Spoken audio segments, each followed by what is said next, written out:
আসসালামু আলাইকুম ওয়া রাহমাতুল্লাহ।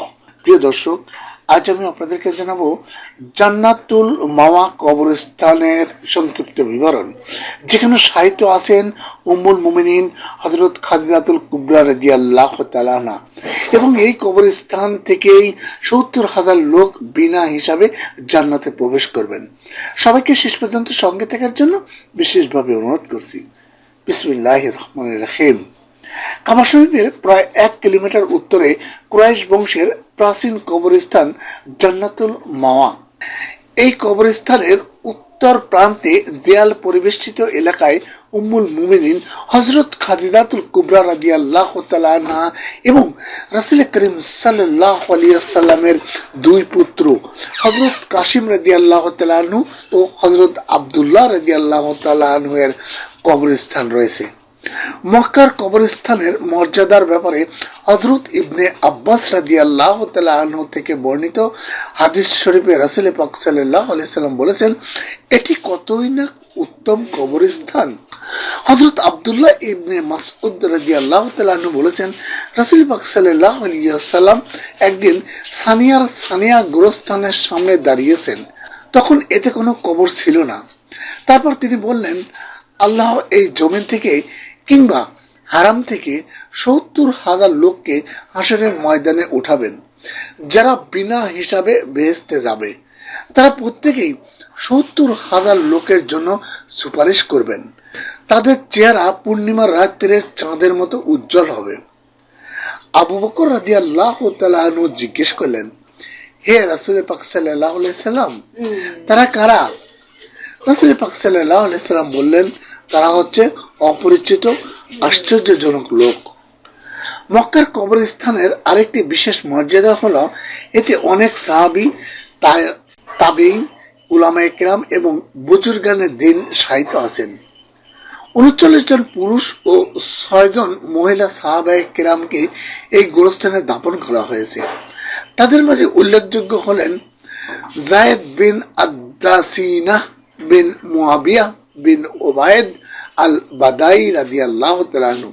তিনি বদর ও উহুদ যুদ্ধে অংশ নিয়েছিলেন। ২ নম্বর হলো খুয়াইব বিন আদি রাদিয়াল্লাহু তাআলা আনহু। তিনি বদর যুদ্ধে অংশ নিয়েছিলেন।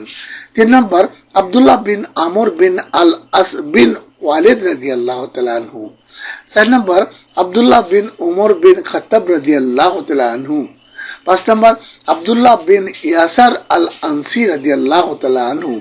৬ নম্বর উসমান বিন আমের বিন আবি তালহা রাদিয়াল্লাহু তাআলা আনহু। ৭ নম্বর হযরত সাইবা বিন উসমান বিন তালহা রাদিয়াল্লাহু তাআলা আনহু। ৮ নম্বর সাফওয়ান বিন উমাইয়া বিন খালাফ রাদিয়াল্লাহু তাআলা আনহু। ৯ নম্বর হযরত আমের বিন ওয়াসিলা বিন আব্দুল্লাহ বিন আমির রাদিয়াল্লাহু তাআলা আনহু। ১০ নম্বর হযরত আব্দুর রহমান বিন আব্দুল্লাহ বিন উসমান রাদিয়াল্লাহু তাআলা আনহু।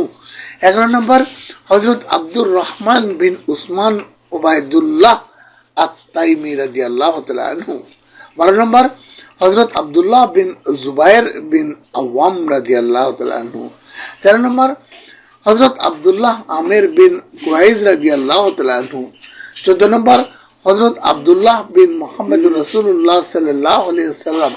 তিনি তাইয়্যিব ও তাহের নামেও পরিচিত ছিলেন। ১৫ নম্বর হযরত কাসিম বিন মুহাম্মদুর রাসূলুল্লাহ সাল্লাল্লাহু আলাইহি ওয়াসাল্লাম রাদিয়াল্লাহু তাআলা আনহু। ১৬ নম্বর হযরত উসমান বিন তালহা বিন আবি তালহা রাদিয়াল্লাহু তাআলা আনহু। ১৭ নম্বর হলো হযরত আবু সুবরাহ বিন আবি রহম বিন আব্দুল ওয়াজ্জাল আল আমিরি রাদিয়াল্লাহু তাআলা আনহু। এই জান্নাতুল মাওয়াতে দাফনকৃত ৬ জন মহিলা সাহাবার নাম হচ্ছে রাসূল পাক সাল্লাল্লাহু আলাইহি ওয়াসাল্লামের স্ত্রী হযরত খাদিজাতুল কুবরা রাদিয়াল্লাহু তাআলা আনহা। ২ নম্বর আসমা বিনতে আবু বকর সিদ্দিক রাদিয়াল্লাহু তাআলা আনহা। ৩ নম্বর সাদদামা বিনতে খুলাইলাদ বিন আসাদ রাদিয়াল্লাহু তাআলা আনহা। তিনি খাদিজাতুল কুবরা রাদিয়াল্লাহু তাআলা আনহার বোন ছিলেন। ৪ নম্বর জয়নব বিনতে মাজুন রাদিয়াল্লাহু তাআলা আনহা। তিনি হযরত ওমর রাদিয়াল্লাহু তাআলা আনহুর স্ত্রী ছিলেন।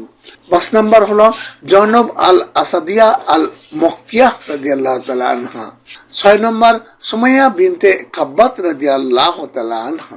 প্রিয় দর্শক, আপনি যদি চ্যানেলটিতে নতুন এসে থাকেন এবং এই ধরনের ভিডিও আরো পেতে চান, তাহলে অবশ্যই চ্যানেলটি সাবস্ক্রাইব করবেন এবং ভিডিওটি শেয়ার করে সকল মুসলিম ভাই বোনদের কাছে পৌঁছে দেবেন। সবাই ভালো থাকবেন। আল্লাহ হাফেজ।